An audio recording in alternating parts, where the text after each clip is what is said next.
Muy buenas tardes, tengan todos ustedes. Es un gusto desde la Academia Mexicana de Derecho Juan Velázquez, que me honro con presidir, cerrar hoy un Congreso Internacional de Derecho Procesal Penal con una extraordinaria jurista, con una mujer muy talentosa, una gran amiga, la doctora Carla Pechinino Gómez del Uruguay. Carla, qué gusto que estés con nosotros, eres miembro honorario y súper agradable que una mujer, pero con tus atributos, tus talentos, tu cognición jurídica, todo este conocimiento que tienes del derecho de doble fuente nos permita generar una visión tan importante en temas torales dentro del proceso.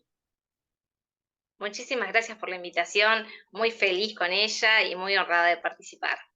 Bueno, Y no, desafíos nuevos para el sistema. no, siempre los has abordado y con mucho éxito. Carla fue defensora pública interamericana del periodo del 2012 al 2021, litigante de casos de la Comisión y de la Corte Interamericana de Derechos Humanos, exdefensora pública del Uruguay del periodo 2006-2021, máster en Derechos Humanos, Estado de Derecho y Democracia por la Universidad de Alcalá de Henares de España, diplomado interdisciplinario en Niñez, Adolescencia y Familia, diplomado en Derechos Económicos, Sociales y Culturales, así como Ambientales, desarrollados por la Universidad de Buenos Aires y la Corte Interamericana de Derechos Humanos, diplomado en Derechos Humanos por Instituto Interamericano de Derechos Humanos en la Universidad Católica del Uruguay, diplomado, pues título otorgado por la Escuela de Graduados de la Universidad de Chile sobre las 100 reglas de Brasil y Sistema Interamericano de Derechos Humanos, dictado por el Centro de Derechos Humanos de la Universidad de Chile y diplomado emitido por el Poder Judicial de la República Oriental de Uruguay, de aprobación este diploma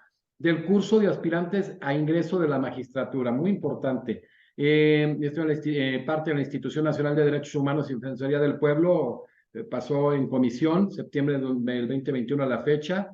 Mecanismo Nacional de Prevención de la Tortura del periodo 2021-2022, expasante en visa profesional a la Corte Interamericana de Derechos Humanos, realizó un sinfín de cursos nacionales e internacionales de actualización, siempre lo ha hecho actualizándose Carla, integrante del grupo de docentes capacitadores en la elaboración del memorial y rondas orales de estudiantes de la UDELAR, docente colaboradora en materia de grado de Derechos Humanos, docente colaborador en seminarios de actualización de jurisprudencia de la Corte Interamericana de Derechos Humanos en la Universidad de la República, docente responsable del módulo Derechos de las Mujeres, Género y Diversidad del programa de posgrado en Derechos Humanos de la Universidad Católica de Santiago de Estero, bueno, y miembro honorario de la Academia Mexicana de Derecho, actualizándote todos los días, mi querida amiga Carla, con un tema súper importante, muy aparte de lo interesante que son las alternativas a la privación de la libertad de mujeres con hijos. Carla, en este entorno hemos platicado tú y yo de todo lo que tiene que ver el sistema interamericano, pero bueno, primero, ¿cuál es la situación de las mujeres privadas de la libertad en la región?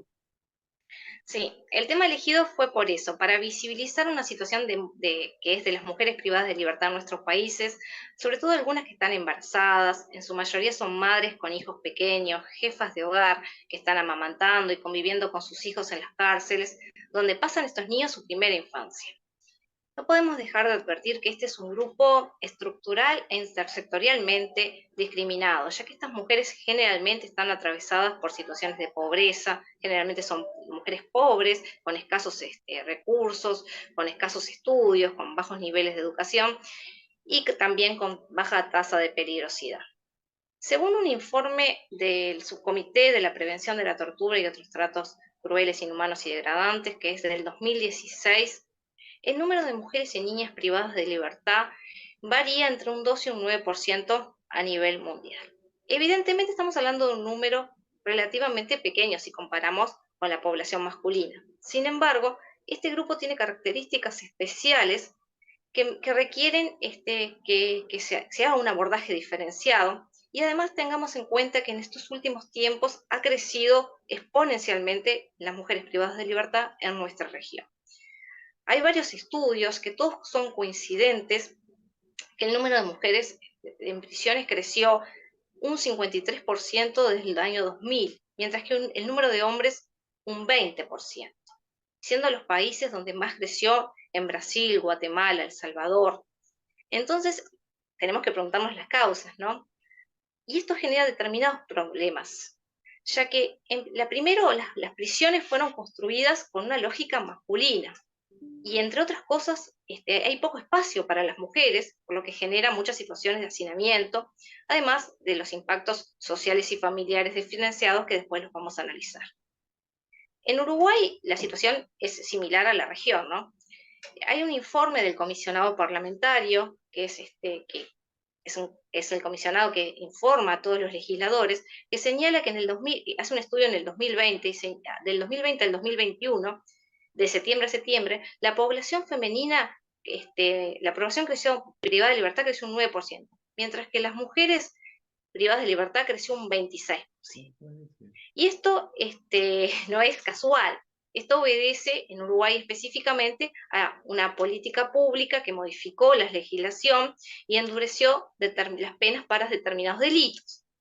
Entonces esto motivó que las mujeres ingresaran masivamente a las cárceles, ¿no? Ustedes ven que la población general aumentó un 9%, mientras que las mujeres en el mismo periodo aumentó un 26%, lo que genera una gran brecha, ¿no?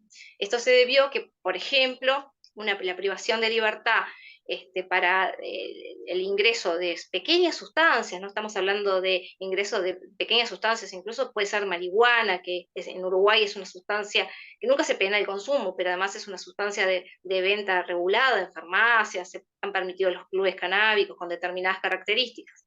Sin embargo, si una mujer ingresa pequeñas dosis a una prisión, tiene un mínimo de privación de libertad de 4 años. Esto fue una reforma legislativa que lo que significó, claro, un aumento importante de las mujeres privadas de libertad. Y esto de la relación entre drogas y privación de libertad de mujeres está recogido en varios informes, no es solamente la realidad en Uruguay, ¿no? Esto ha pasado en toda la región. La Comisión Interamericana de Mujeres, que es un sistema forma parte del sistema interamericano, ha señalado que entre el 40 y el 75%, porque además en el tema de privación de libertad de mujeres tampoco está tan desarrollados los instrumentos estadísticos, señala que están por delitos vinculados con las drogas. ¿Qué Pasa que es entre porcentaje, 2 y 3, Carla? Perdón, no se escuchó. ¿Qué porcentaje? entre el 40 y el 75%, ¿no? Porcentaje que es entre el doble y el triple que tiene que ver con los hombres. En igual sentido, hay varios informes publicados del CIAM Penal Reform International del 2020, que dice que existe un impacto desproporcionado entre las mujeres privadas de libertad por delitos relacionados con drogas frente a los hombres. Ellos hablan de un 35 frente a un 19. Ahí vemos ya incluso casi el doble, ¿no? La Corte Interamericana también se ha pronunciado sobre este tema y ha señalado que las mujeres privadas de libertad en los últimos 20 años creció el 50%, lo que no tiene correlación con el aumento de la población penitenciaria, y la Corte ahí sí es muy clara, dice que se debe a políticas criminales que carecen de una perspectiva de género. La OEA también ha hecho un informe sobre el problema de las drogas en las Américas, y también es coincidente en este punto, ¿no?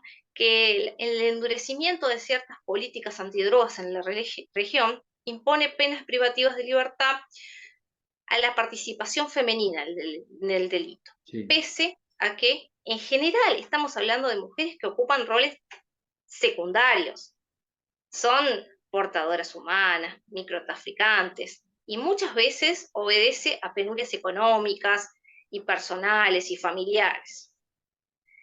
El BID también es así, coincidente, va en la misma línea. Dice que los delitos cometidos por mujeres frecuentemente están vinculados a la pobreza familiar. Que la maternidad en solitario, que estas mujeres en general, y después vamos a analizar en profundidad, son el soporte familiar, el soporte de esa estructura familiar, ¿no? Son las únicas proveedoras. Y esto hace que muchas veces estén excluidas de los ámbitos laborales y sociales, y que muchas veces esas sean las motivaciones que las llevan a cometer delitos. Y el Banco Mundial también destaca, no sé cómo será la situación de México, pero en general destaca que a veces tienen dificultad de acceso a una defensa capacitada y especializada, con perspectiva de género, gratuita, que las pueda acompañar en todo el proceso y que les pueda garantizar un acceso igualitario a la justicia y un juicio justo. Si Otro punto a analizar es el perfil de estas mujeres, ¿no? Porque Oye, uno, perdón, Carla, una pregunta que bien interesante que ha generado mucha inquietud. Estas políticas criminales con perspectivas de género, hay este aumento de una proporción muy importante, exponencial en el caso de las mujeres. ¿Cómo debería hacerse este diseño en el manejo de las políticas criminales con perspectivas de género? Porque estamos hablando de las causas que tú señalas con muchísima propiedad. ¿Cómo deberían de generarse estas políticas? ¿Cómo deberían de realizarse? bien, estas políticas necesitarían una adecuación de los sistemas legales, procesales y penales, ¿no?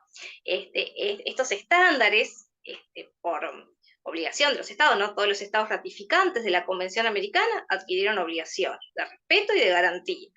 Y la Corte es muy clara, decir que los estados están obligados no solamente por lo que la Corte, por lo que dice la Convención, sino por la interpretación que hace la Corte de ella, y allí sus opiniones consultivas son una herramienta fundamental. Y en este sentido tenemos la opinión consultiva 29 del Es 2022, que relevante, es clave. muy clara y que de verdad tiene que empezar a transversalizar todo el sistema, ¿no? Yo creo que los derechos humanos debería ser una materia que transversalice todas las materias de la facultad, ¿no? Y también desde los legisladores a los funcionarios y los hacedores de las políticas públicas tienen que hacer un control de convencionalidad. Y ese control de convencionalidad implica ver si se adecúan sus leyes, sus políticas y sus prácticas a las opiniones consultivas, a las sentencias y a lo que dice la Corte Interamericana. Y esto implica, en algunos casos, generar protocolos, en otros casos va a implicar reformas legislativas. Pero bueno, sino también hay una responsabilidad internacional de los estados ratificantes de la Convención.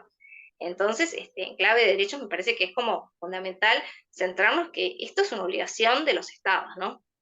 Sí, Adecuar. Que además este es un tema de justicia y de analizar no solamente las causas, sino ver el impacto diferenciado que tienen cuando una mujer ingresa al sistema penal, a las cárceles.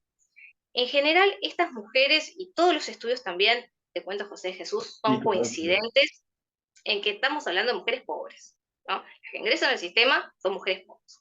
En general, mujeres que tienen varios hijos. El estudio del BID dice por lo menos 3 hijos, ¿no? Las mayorías son, como te había dicho, las proveedoras de esa unidad familiar, ¿no? Las jefas de familia. Y muchas de ellas están atravesadas por situaciones de violencia vividas, ¿no? Violencia física, violencia sexual, y algunas tienen problemas de consumo. Pero todas estas mujeres que participan en estas industrias de la droga, porque como vimos existe una relación muy estrecha, son mujeres que tienen bajísima peligrosidad, todos los estudios lo indican, ¿no? Y lo hacen en muchos casos, están por una situación de presión del ingreso de sustancias a las cárceles por sus parejas que están dentro de la prisión, ¿no?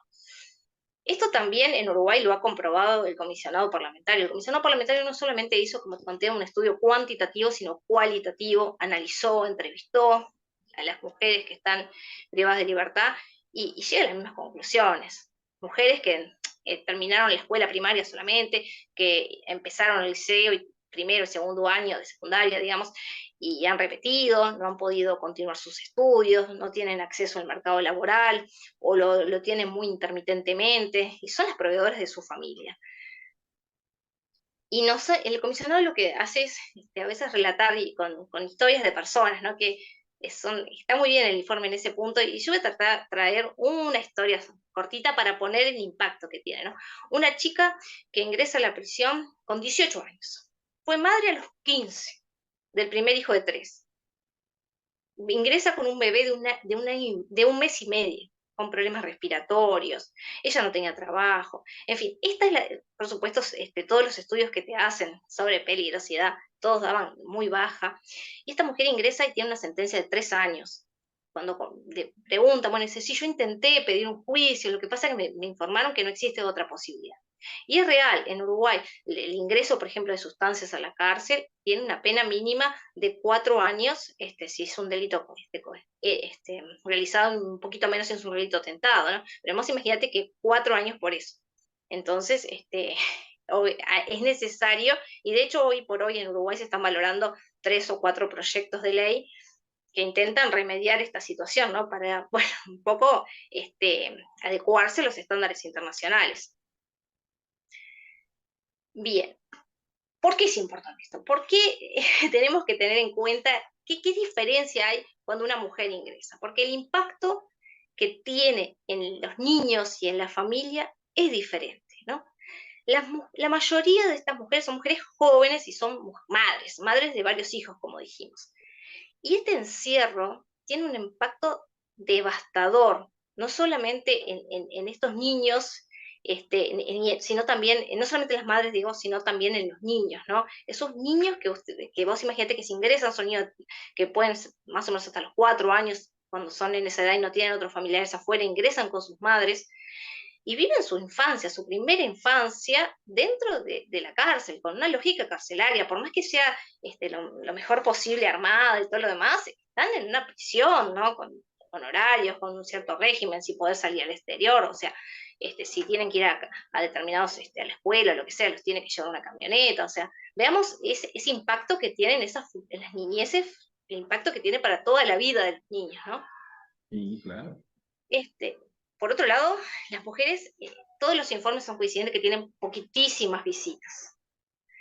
Y los familiares muchas veces no quieren ir por distintas razones, porque las veces las prisiones quedan lejos, porque no quieren pasar por las revisaciones.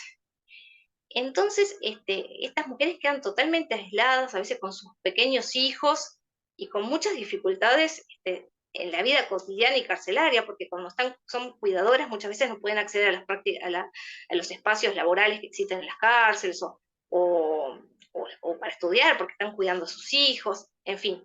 Las mujeres privadas de libertad la privación de libertad de las mujeres tiene un impacto totalmente diferenciador que tienen en los hombres.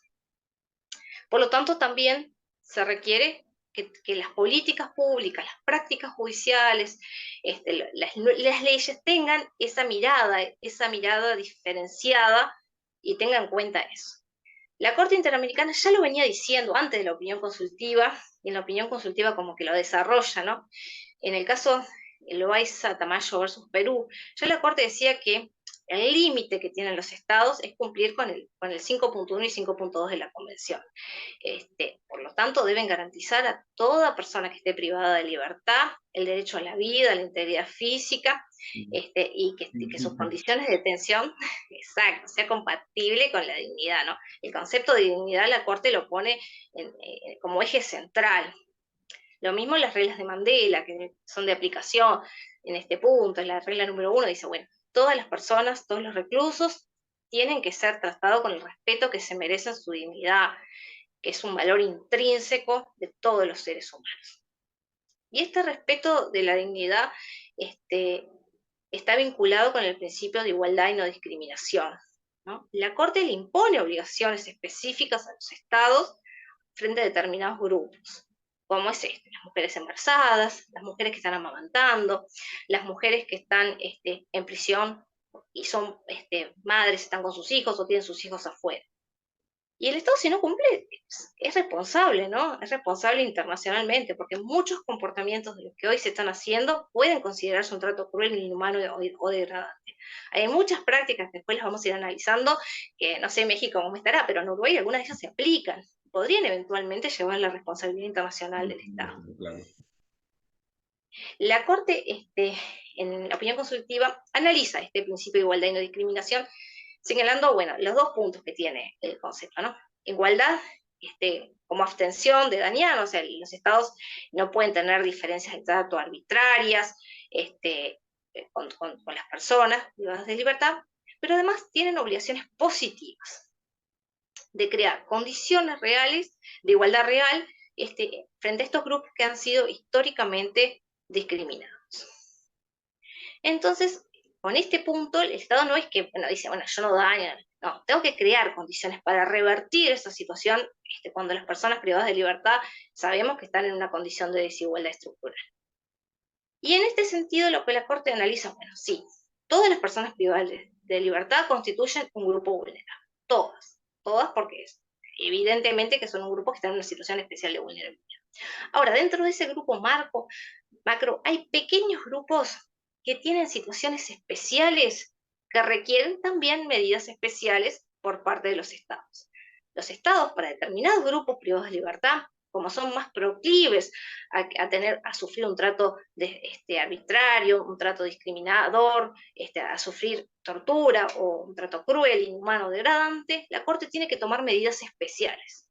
Y dentro de los varios grupos que analiza la opinión consultiva, uno de ellos es este que estamos hablando hoy, las mujeres. Las mujeres que están privadas de libertad y que están embarazadas, que están amamantando a sus hijos, o que son el referente principal de hijos pequeños que muchas veces viven con ellos en las cárceles.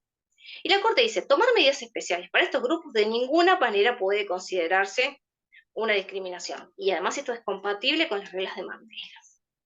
Por ende, el gran desafío que atraviesan nuestros estados es poder adecuar su política penal y su política penitenciaria a estos estándares, ¿no? Y eso hace a la responsabilidad de los mismos. La Corte ha dicho que, por ejemplo, en el caso de las mujeres, ha establecido lo siguiente. El Estado tiene obligación de tomar ante este grupo ciertas medidas especiales. ¿Entre cuáles serían, por ejemplo, esas medidas? Y bueno, lo que la Corte dice es, la primera medida que debería tomarse es priorizar sistemas que no sean privativos de libertad, es decir, favorecer medidas alternativas a la privación de libertad o, por ejemplo, medidas sustitutivas. Si no podemos hacer alternativas, bueno, medidas sustitutivas.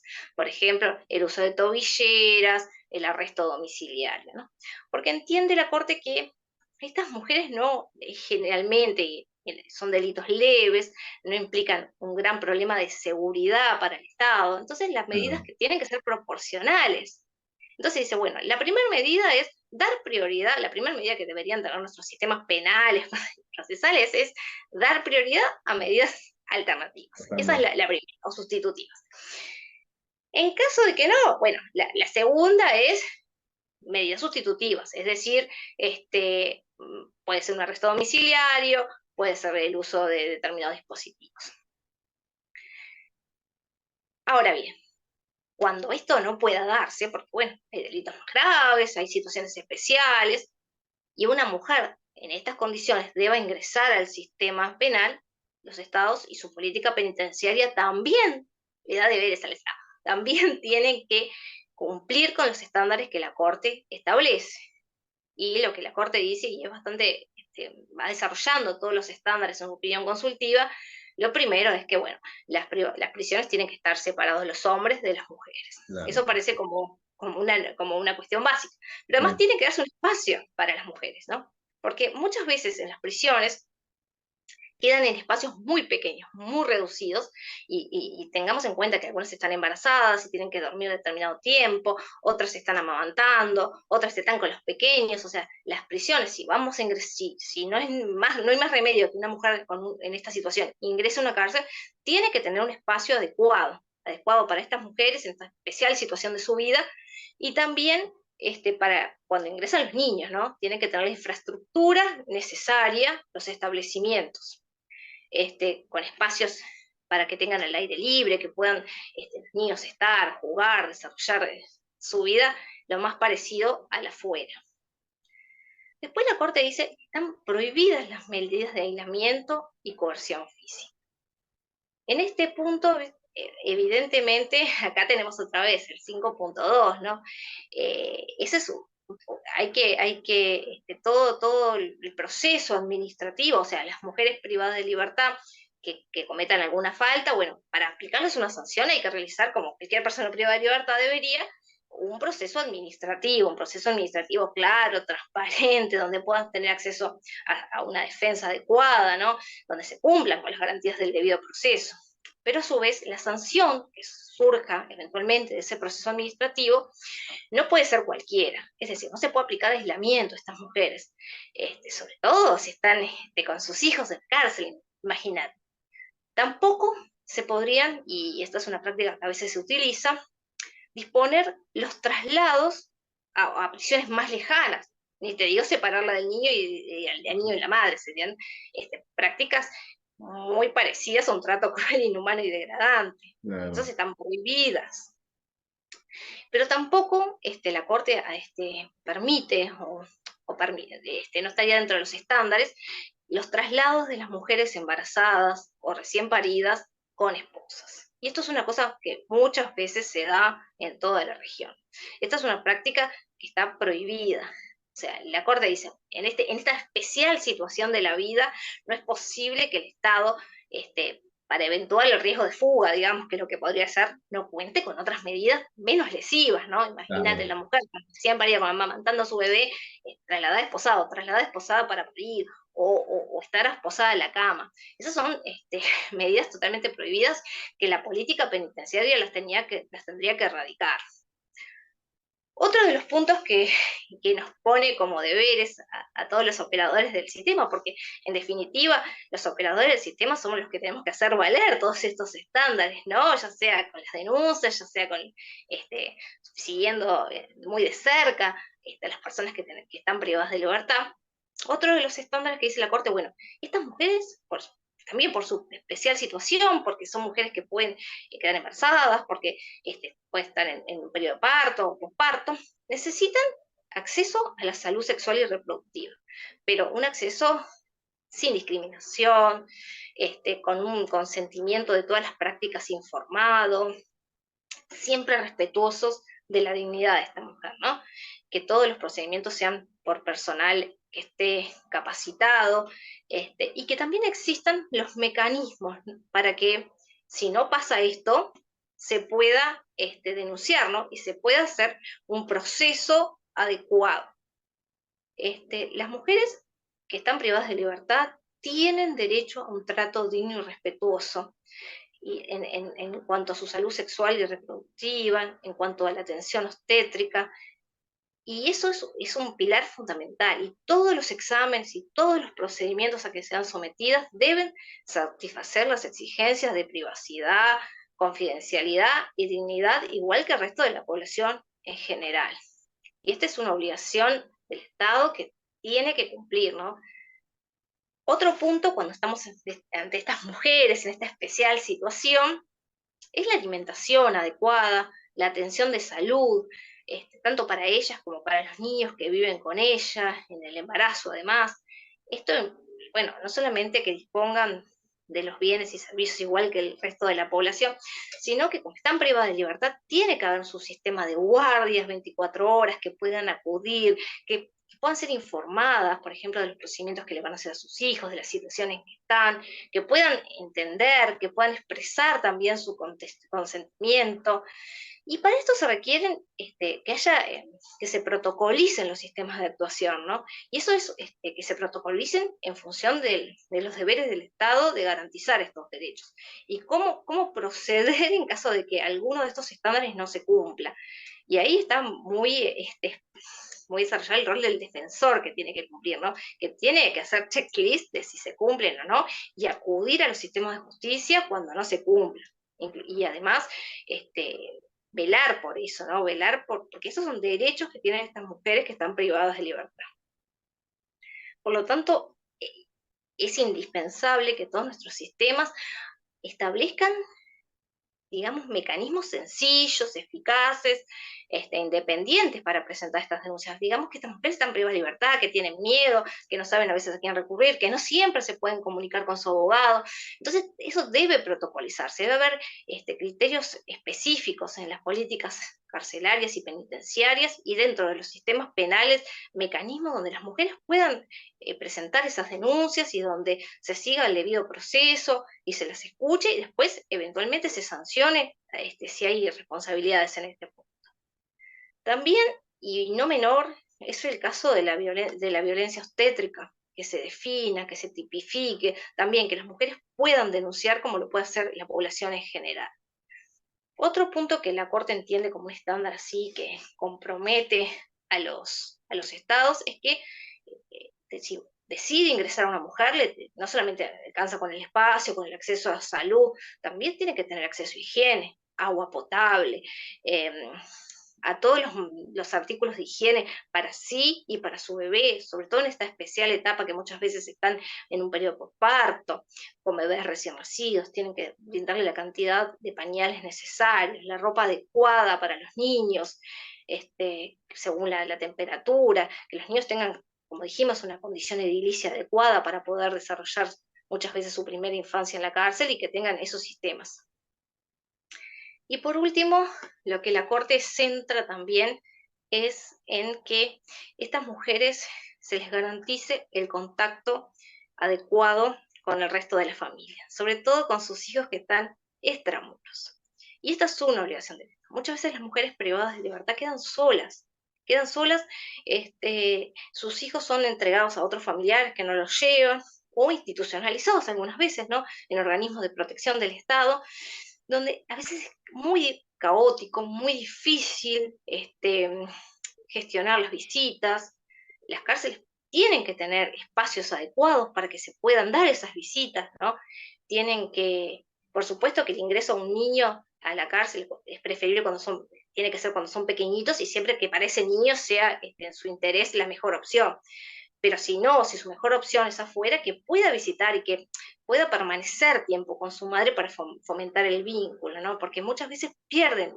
Imagínate en la vida de un niño chiquito, 2, 3, 4, 5 años de separado de su madre, se pierde el vínculo, con todo el impacto negativo que tiene en su desarrollo psíquico, en la salud mental, tanto de la madre como del niño.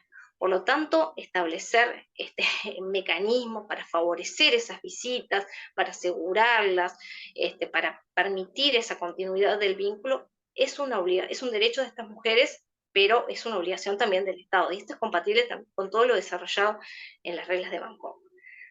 Así que el Estado tiene que velar por todas estas condiciones. Oye, Carla, qué interesante, ¿no? Cuando abordas todo este tema y desde el punto de vista de la tutela de doble fuente, la tutela judicial multinivel, la trascendencia que tiene el control de convencionalidad, ¿no? Y esa sentencia que fue un parteaguas, que fue precisamente contra el Estado uruguayo, el caso Hellman contra Uruguay, donde ya se va más allá de lo que las sentencias de las resoluciones de cuando se establece el control de convencionalidad plenariamente viene a abordar el tema de lo que es precisamente el Poder Legislativo, vinculado al artículo 1.1 y 2 de la Convención y el 26 y 27 de la Convención de Viena sobre el derecho a los tratados, ¿no? O sea, pero algo aquí que me parece muy importante es cómo irradia esta opinión consultiva 29/2022, donde ya se entiende el aspecto de irse más allá del debate, si las opiniones consultivas son o no vinculantes, tema que si es ex oficio como lo son las sentencias de la Corte Interamericana, que si son contra el Estado es parte, cosa juzgada y si no lo es, cosa interpretada. Pero qué importante, qué gran importancia adquiere en la dimensión nacional, en todo este proceso de internacionalización del derecho constitucional, qué importancia adquiere tan grande las opiniones consultivas como en el caso de la 29/2022. Exactamente. Esta opinión consultiva se impone, es un imperativo para los estados que deben cumplirla con los diferentes criterios según cómo ingresa la obligatoriedad de las mismas, pero es un imperativo el Estado. Los estados tienen la obligación y los legisladores tienen la obligación. Ahora en este momento en Uruguay te comentaba que se están debatiendo 3 proyectos de ley que de manera diferente abordan este tema, pero todos tienen el mismo punto, es la privación de libertad de mujeres, y los legisladores al votar tienen la obligación de hacer un control de convencionalidad, tienen la obligación de ver las normas que votan si son compatibles o no con los estándares internacionales. Claro. Y lo que hace esta opinión consultiva es ser clara, dar claridad que sí, que no. Y todas las autoridades tienen que ver sus pautas de actuación, sus protocolos, si son compatibles o no, y seguir los procedimientos que se establecen para, bueno, plantear cuando no son compatibles con el sistema, ¿no? Y eso para mí es una opinión muy rica en este punto, me parece que da muchísimos elementos a los defensores para poder plantear estos temas en los juzgados, en hacer informes sobre los proyectos de ley, me parece que da muchísima tela para cortar, me parece que tiene un impacto importante, que como es nuevita, recién como que se está viendo porque tiene unos pocos meses, pero creo que apunta a cambiar la situación de las mujeres privadas de libertad en la región, que no es un tema menor, y que además es una obligación del Estado, ¿no? Para este grupo especialmente. Sí, Así fíjate, que perdón, se dimensiona muchísimo porque esta triada, políticas públicas, norma y presupuesto, pues se redimensionan sobre todo con el análisis de la opinión consultiva 29/2022, ¿no? Porque el estatus actual va muy por debajo de los estándares internacionales.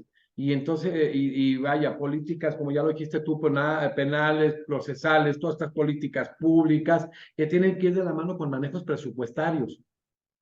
sí, es así, pero bueno, es resorte del Estado cuando está organizando su política penal y su política penitenciaria, darle los recursos necesarios, porque evidentemente si endurece normas y sanciones, tiene que prever que evidentemente muchas más personas van a entrar al sistema. Entonces tiene que ya de antemano ir previendo los recursos necesarios para que las cárceles no se transformen tampoco en un instrumento de tortura, contrario a todos los principios internacionales. Y esa es un poco la lógica, me parece que deben seguir los legisladores a la hora de votar sus leyes, ¿no? Hacer un control de convencionalidad, ver ver también los resultados. Muchas veces se ha quedado comprobado que endurecer penas no mejora la seguridad pública, o ese no es el camino de mejora de la seguridad pública, hay otros caminos previos. Evidentemente tiene que haber una proporcionalidad para que funcione la legitimidad del sistema entre la pena y la conducta y la persona que la comete. Mantener a estas mujeres primarias, pobres, con un nivel educativo bajo, con un índice de peligrosidad bajísimo, porque por lo menos en Uruguay el estudio que ha hecho el comisionado parlamentario así lo demuestra. Mantenerlas privadas de libertad parece muy desproporcionado, sobre todo teniendo en cuenta que el eje central que tiene que tomar el juez a la hora de analizar qué medidas, primero que se tiene que dejar a criterio del juez qué medida impone y no disponer un máximo tan alto la ley, tiene que priorizar el interés superior de estos niños, ¿no? Y ese tiene que ser como el eje a la hora de decir, bueno, ingreso o no ingreso una mujer del sistema. Su condición es primaria, sus condiciones, el delito que cometió es un delito, cuando el bien jurídico afectado tampoco es demasiado grave.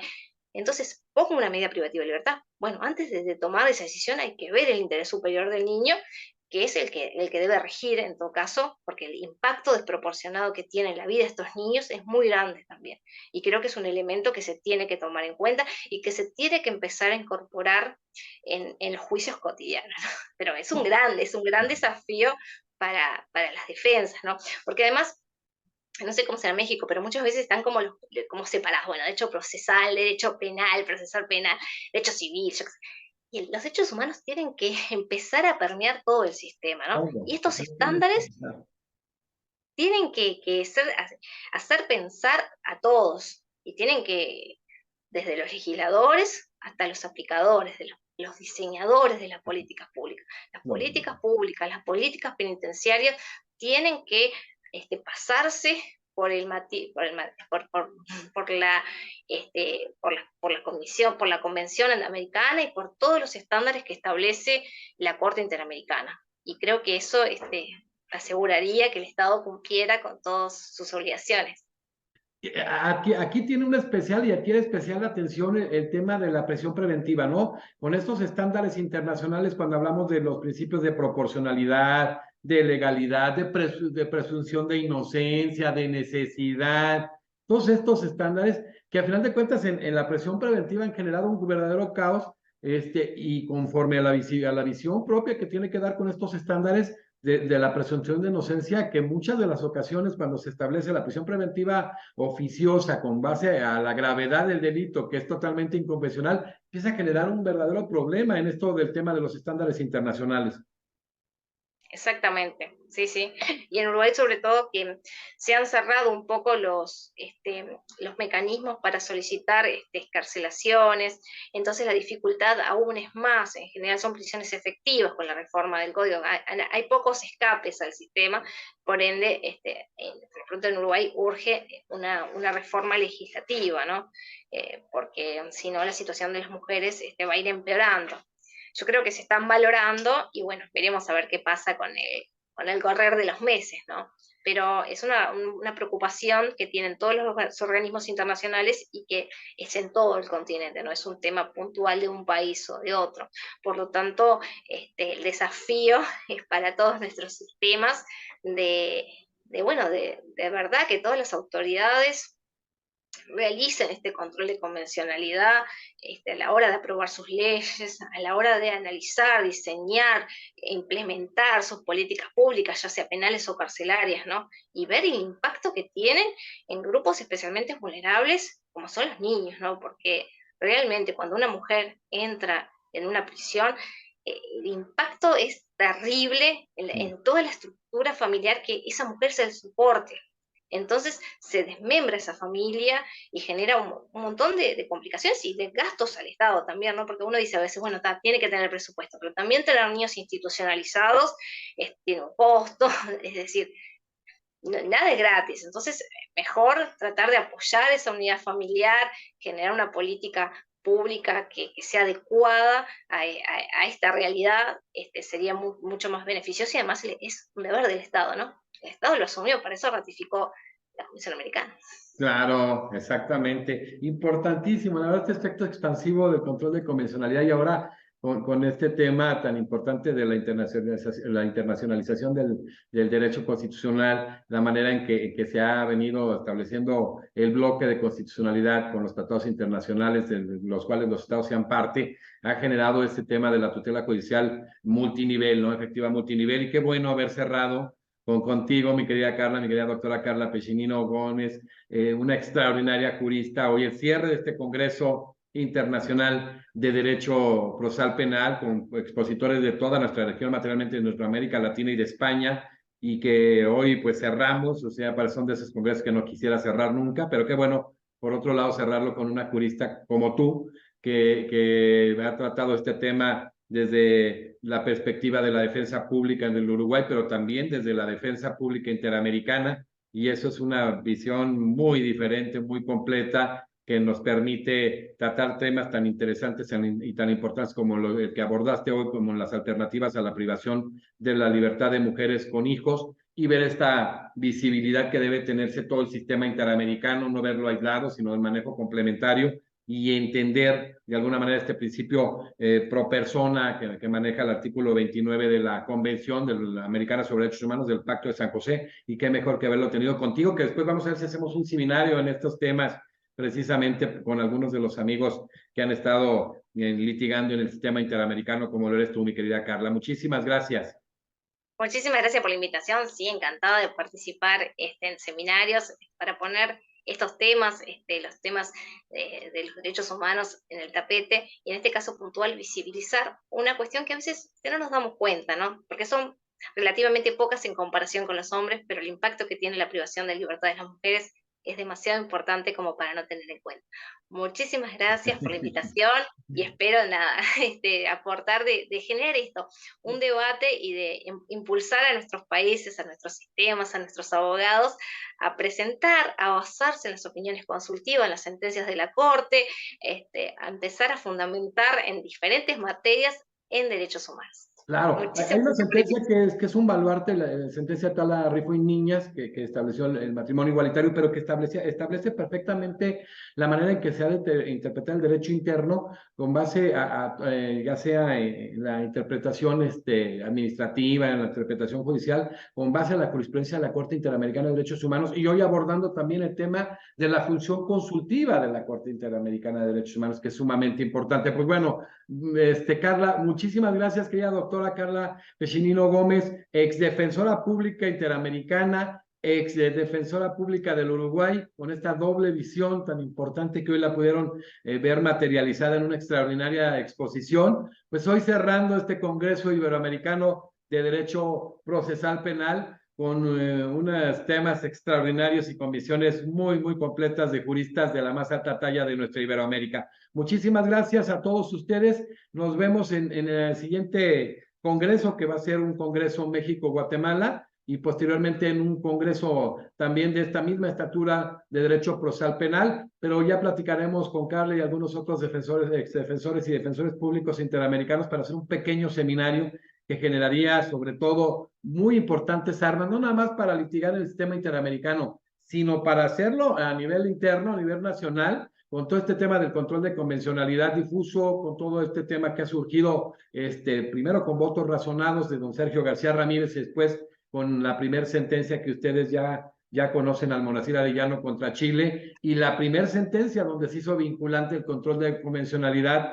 que fue trabajadores cesados del Congreso contra Perú, y ahí nos vamos yendo hasta la caso Hellman contra Uruguay, donde se aplica a todos los poderes del Estado, a todos los órganos del Estado, yendo más allá de las primeras sentencias que lo abordaban exclusivamente dentro del Poder Judicial. Muchísimas gracias, Carla, y felicidades por tu trabajo, felicidades. Nos sentimos muy orgullosos que seas miembro honorario de la Academia Mexicana de Derecho en este gran congreso en homenaje al expresidente del Tribunal Constitucional Plurinacional de Bolivia, Petronio Flores Condori, y de un extraordinario magistrado miembro que fue presidente del Tribunal Superior de Justicia de Guerrero, Jesús Martínez Garnelo. Muchísimas gracias por estar aquí presente. La mujer con la capacidad tan importante, no es en automático, no. O sea, aquí estamos hablando que están varios de los mejores en el desarrollo de los temas, y que a mí me da en lo particular un gran orgullo que esté Carla Serrano por su capacidad, por su tenacidad, por su trabajo en la Defensoría Pública en Uruguay, pero también por su trabajo en la Defensoría Pública Interamericana. Gracias a todos, y bueno, hoy cerramos un congreso muy importante. Muchísimas gracias. Muchas gracias.